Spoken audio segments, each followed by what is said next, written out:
আসসালামু আলাইকুম। আমি নিশিতি আপনাদেরকে একটা গল্প শোনাচ্ছি। এই গল্পটা কিন্তু অনেক ভয়ঙ্কর। মনোযোগ দিয়ে শুনবেন। গল্প শেষ হওয়ার পর আপনাদের কেমন লাগলো তা অবশ্যই কমেন্ট করে জানাবেন। আর হ্যাঁ, আপনাদের কাছেও যদি কোনো এমন ভয়ঙ্কর ভূতের গল্প থাকে তবে সেটি আমাদের কাছে পাঠিয়ে দিন। আপনাদের পাঠানো গল্প আমাদের এই চ্যানেলে বলা হবে। গল্পটা আজ থেকে প্রায় 10-12 বছর আগের। তখন ডিএসএলআর ক্যামেরার খুব ক্রেজ।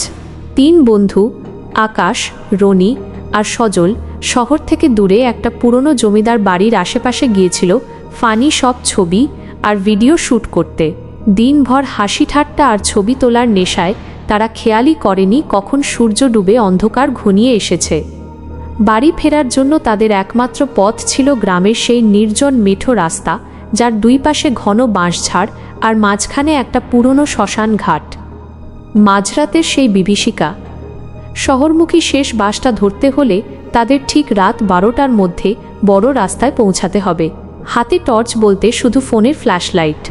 হাঁটতে হাঁটতে সজল হঠাৎ থমকে দাঁড়াল।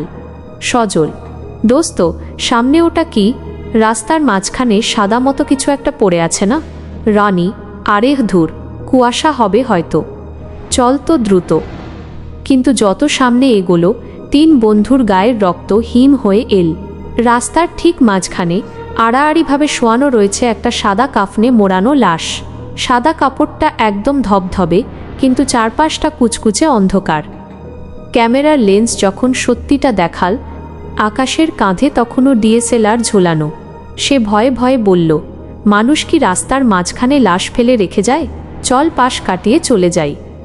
তারা যখন লাশের ঠিক কয়েক হাত দূরে, তখন আকাশ শখের বসে ডিএসএলআরের ভিউ ফাইন্ডারে চোখ রাখল। সে ভাবল, যদি এটা কোনো মানুষের দুষ্টুমি হয় তবে ক্যামেরার নাইট মোডে ধরা পড়বে। কিন্তু লেন্স দিয়ে তাকাতেই আকাশের কলিজা শুকিয়ে গেল।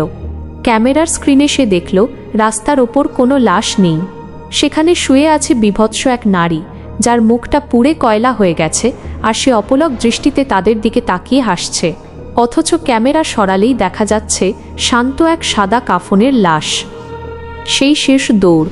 হঠাৎ কোনো বাতাস ছাড়াই লাশের গায়ে সাদা কাপড়টা উড়তে শুরু করল। তারা দেখল লাশের পায়ের দিকটা মাটির দিকে নয়, বরং উল্টো হয়ে আকাশের দিকে বাঁকানো। ঠিক রাত 12টার কাঁটা ছুঁতেই চারপাশটা নিঝুম হয়ে গেল, এমনকি ঝিঁঝি পোকার ডাকও বন্ধ। হঠাৎ সেই সাদা কাপড় পরা লাশটা খাড়া হয়ে দাঁড়িয়ে পড়ল। কোনো হাত পা না নেড়েই সেটা ভাসতে ভাসতে তাদের দিকে আসতে শুরু করল। আকাশ চিৎকার দিল, পালা, এটা মানুষ না। 3 বন্ধু পেছন ফিরে দিল দৌড়। অদ্ভুত ব্যাপার হলো, তারা যত দৌড়াচ্ছে রাস্তা যেন ততই লম্বা হচ্ছে।